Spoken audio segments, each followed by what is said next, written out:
சுற்றியும் என் பார்வையில் பட்டதை பதிவு போட்டிருந்தாலும் கண்ணன்ற நான் என்னோட குறை என்ன அப்படின்றது என் கண்ணில் பட்டதை நானே சொல்லிடுறேன் ஸ்ரீ. முக்கியமாக எனக்கு ஸ்கின் அலர்ஜி அது ஒரு கர்மா வினைன்னு எனக்கு தெரியும். பொதுவாகவே சின்ன வயசுலேருந்து என்னால் அதிக நேரம் நடக்கவே முடியாது, கால் வலிக்கும். ஆனால் ஒரு அதிசயம் என்ன அப்படின்னா, நம்ம அங்கே வர்றதுக்கு ஒரு 2 நாளைக்கு முன்னாடி என்னோடய 2 காலும் பயங்கரமான வீக்கம், ஸ்கின் அலர்ஜியில் பாதிக்கப்பட்டு நான்வெஜ்ஜை லைட்டாக சாப்பிட்டுட்டேன். வீட்டில் தெரியாமல் பண்ணி ஊற்றிட்டாங்க குழம்பு. அதனால் காலெல்லாம் புண்ணாயிடுச்சு. புண்ணாகி என்னால் நடக்க முடியல. 3 நாளாக மதுரையிலே இருந்தேன். ரொம்ப கால் வீக்கமாயிருச்சு. நம்மளால் வர முடியுமா முடியாதா அப்படின்னு தெரியல. நான் உடனே ஒரு ஹாஸ்பிட்டலு அம்மா சொன்னாங்க, சரின்னு சொல்லி போனேன். ஒரு 2 நாளில் சரியாயிரும் அப்படின்னு சொல்லிட்டு நான் அங்கே வர்றதுக்கு 3 நாளைக்கு முன்னாடி ரொம்ப முடியல. பயங்கரமான ஃபீவர், காலில் வீங்கிருச்சு. அந்த ஊசி போட்டுட்டு அதுக்கப்புறம் அப்படியே கோயம்புத்தூர் வந்து திரும்ப மதுரை போய் மெடிசன் வாங்கிட்டு தான் அங்கே வந்தேன். ஆனால் அங்கே வந்து இந்த தடவை எனக்கு கால் வலி ரொம்ப அதிகமாக இருந்தாலும் என்னால் முடிஞ்ச அளவுக்கு நம்ம செய்யணும் அப்படின்னு சொல்லி என் மனசு தோணிக்கிட்டே இருந்துச்சு. நான் உட்கார நேரம் உள்ளே இருந்தால் மட்டும்தான் நடக்கும், வெளியில் எங்கேயும் நான் உட்காரக்கூடாது அப்படின்ற ஒரு எண்ணம். சிறப்பாக என்னோடய பணியை பண்ணணும் அப்படின்னு ஒரு ஆர்வம் இருந்தது. சில எனக்கு கவனக்குறைவில் என்னை அறியாமல் நான் சில தவறுகள் விட்டிருந்தா உங்கள் கண்ணில் பட்டது ப்ளஸ் என்னை போல் என்னை பற்றி கருத்து தெரிவிச்சிருந்தாலும் அதை எனக்கு சொன்னீங்கன்னா இன்னும் எனக்கு ரொம்ப யூஸ்ஃபுல்லாக இருக்கும். ஏன்னா என் முதுகுக்கு பின்னாடி என்ன இருக்குதுன்னு என்னால் கண்டுபிடிக்க முடியாது. அதெல்லாம் என்னோடய குறைகள், அது நான் விட்ட குறைகளாக இருக்கலாம். அதெல்லாம் கொஞ்சம் சரி பண்ணிட்டேன் அப்படின்னா நல்லது. பேசிக்காக நான் ரொம்ப ஒரு சோம்பேறியாக தான் இருந்தேன் சின்ன வயசுலேருந்து. அந்த மாதிரி ஒரு டைப்புள்ள ஆள் தான் நான். என்னோடய ப்ரொஃபைல் பிக்சரில் ஒருத்தர் இருப்பார் கீழே அடியில், அவரால் சில மாற்றங்கள் என் லைஃப்பில் நடந்துச்சு.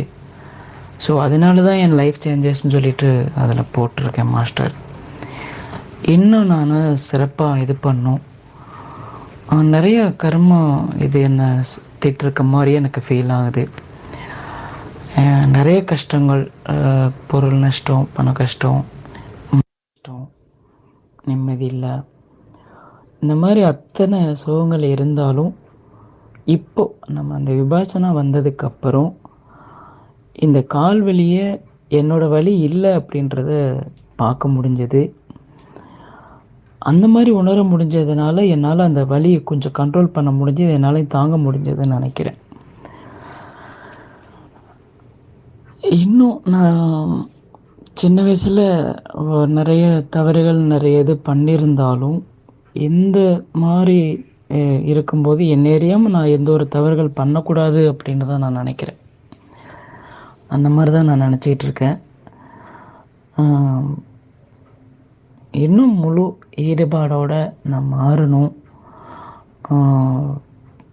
நான் உங்ககிட்ட பார்த்தது என்ன அப்படின்னா, ஒரு விஷயம் நீங்கள் கண்ணில் பார்க்குற விதமும் வேறு மாதிரி இருந்தது. ஸோ அந்த உணர்தல், அந்த டேஸ்ட்டு, இதெல்லாம் நான் சாப்பிட்றதுலேயே நான் நிறைய டேஸ்ட்டு பார்க்க மாட்டேன். என்ன சாப்பிட்றோன்னே தெரியாது, அப்படியே சாப்பிட்டு இருந்துச்சிடும், அப்படிலாம் இருந்தேன் நான். இப்போ நான் அந்த வேர்ஷன் வந்ததுக்கப்புறம் ஒவ்வொன்றும் டேஸ்ட்டு பார்க்குறேன், ஒவ்வொன்றும் உணர்கிறேன்.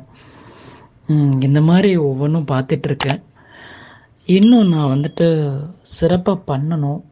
என்னை எப்படி வேணாலும் செதுக்கிக்கோங்க. நான் ஒரு கல்லாக தான் அவங்க முன்னாடி இருக்கேன். என்னை எப்படி செதுக்கணும் அப்படின்றது உங்களுக்கு மட்டும்தான் தெரியும். நான் எதுக்கு வருவேன், எதுக்கு வரமாட்டேன், நான் எந்த மாதிரி கல் அப்படின்லாம் ஒரு பதிவு போட்டிருந்தீங்க இல்லையா? நான் எந்த மாதிரி கல் எப்படின்னு எனக்கு தெரியல. ஆனால் இந்த கல் எந்த மாதிரி செதுக்கலாம் அப்படின்றது உங்களுக்கு தெரியும். அதை நீங்கள் பண்ணுங்க மாஸ்டர். அதை நீங்கள் அதுக்கு நான் ஃபுல்லாக நான் என்னால் கடைசி நிமிடம் உயிர் இருக்க வரையும் நான் உங்களை வந்துட்டு என்னோடய உடலையே அர்ப்பணிக்கிற மாதிரி தான் நான் இருக்கேன். சுயநலம் எதுவும் இல்லை. ஏன்னா நான் வந்து ஒரு மனவேதனைப்பட்ட பணம் போயிடுச்சு, பொருள் போயிடுச்சுலாம் மனவேதனைப்பட்டதெல்லாம் உண்மை தான். ஆனால் எப்போ உங்களோட பேச்சை நான் கேட்க ஆரம்பித்தேனோ அது நம்மதே இல்லை, அப்படியே நம்ம ஃபீல் பண்ணணுன்ற ஒரு மனநிலைமைக்கு வந்துட்டேன். இதெல்லாம் சில மாற்றங்கள் நடந்தது உங்களால் தான். இந்த தடவை நான் கர்மயோகியாக வந்ததே அது எனக்கு ஒரு பெரிய அதிசயமாக தான் இருக்குது. முழு உடல்நலம் மனநலம் பெற்று நான் முழு ஆன்மீகவாதியாக மாறணும். இது வரைக்கும் நான் சின்ன வயசுலேருந்து பணம் பொருளாக இருந்ததுக்கெலாம் ஆசையெல்லாம் நான் பட்டதில்லை.